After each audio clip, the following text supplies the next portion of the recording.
When I was first diagnosed with PCOS, my doctor wasn't particularly helpful, and there are so many things that I really wish he had told me. In this video, I'm going to talk about the most important thing that I wish my doctor had told me about my PCOS. I'm Taryn from PCOS Diet Support, and if you want to know more about PCOS or have more videos like this, then I really want to encourage you to subscribe to my channel, hit that notification bell for new notifications every time a video is released.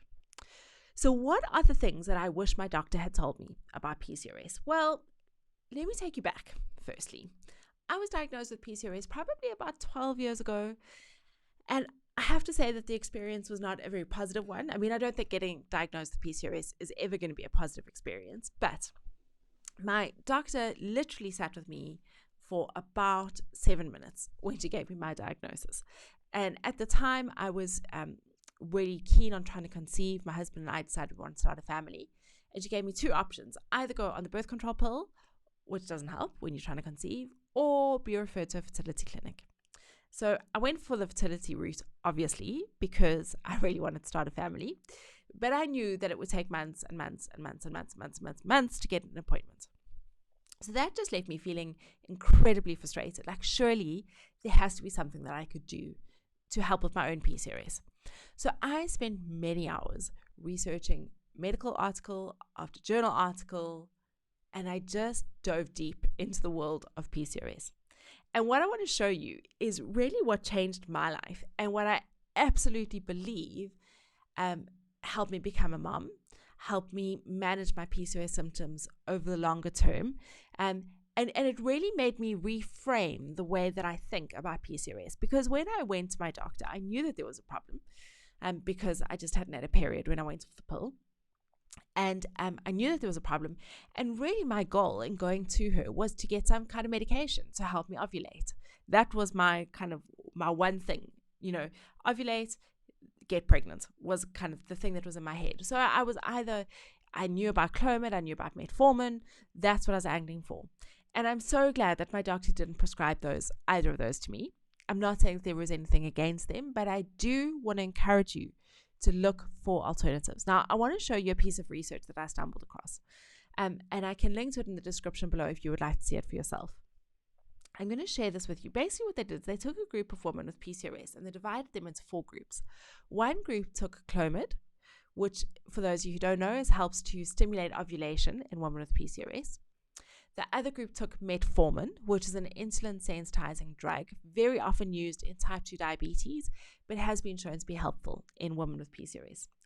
The third group took a combination of metformin and Clomid. And the final group just made dietary and lifestyle changes. Okay, and what happened may surprise you. Now, what they looked at is they looked at ovulation rate, okay, which even if you're not trying to conceive, I want you to know that this is important, okay? Because when we are ovulating, and if we're not on kind of the pill or any other kind of birth control, when we are ovulating, it shows us that our body is doing what it was designed to do, okay? So ovulation is a sign of health in women who are kind of premenopausal or of fertility age, childbearing age. It is a sign of health, that our bodies, our hormones are balanced, things are ticking along like clockwork, everything's working well. So even if you're not trying to conceive, this is still really important information, okay? The goal here is not necessarily pregnancy, but we were looking at ovulation. Now, this is what I want you to see.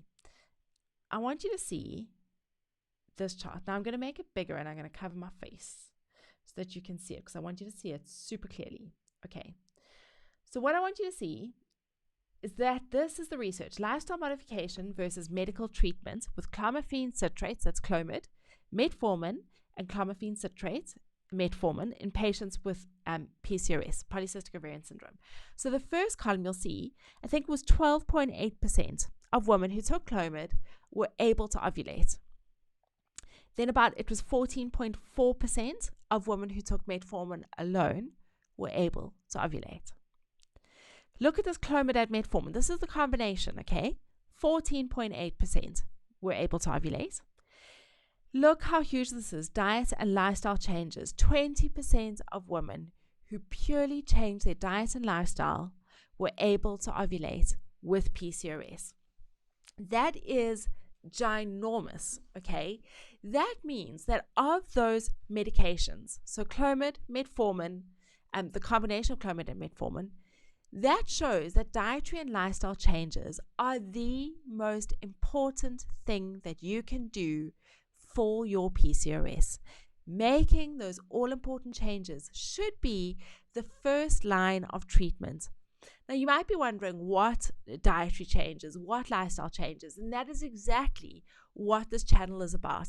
In just about every video that I do on this YouTube channel, you will see me talking about dietary and lifestyle changes. You'll see me talking about supplements for PCOS.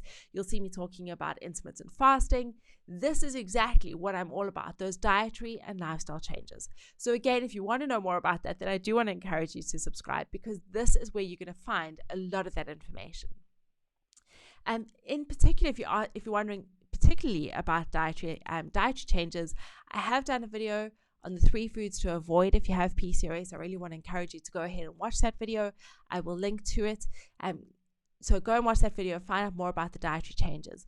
But I think what I want you to see from this piece of research is that so often we go to our doctors with this hope of getting prescribed a pill.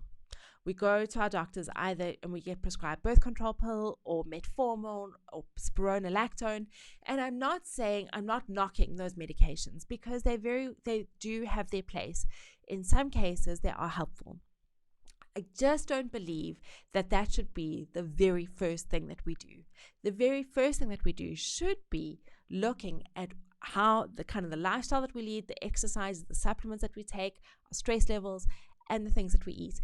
And the amazing thing about this, for me, the really cool thing about this, is that it means that I have a sense of control over my own body. Okay, I don't have to turn to medication. I don't have to turn to those things to improve my symptoms. You have the power.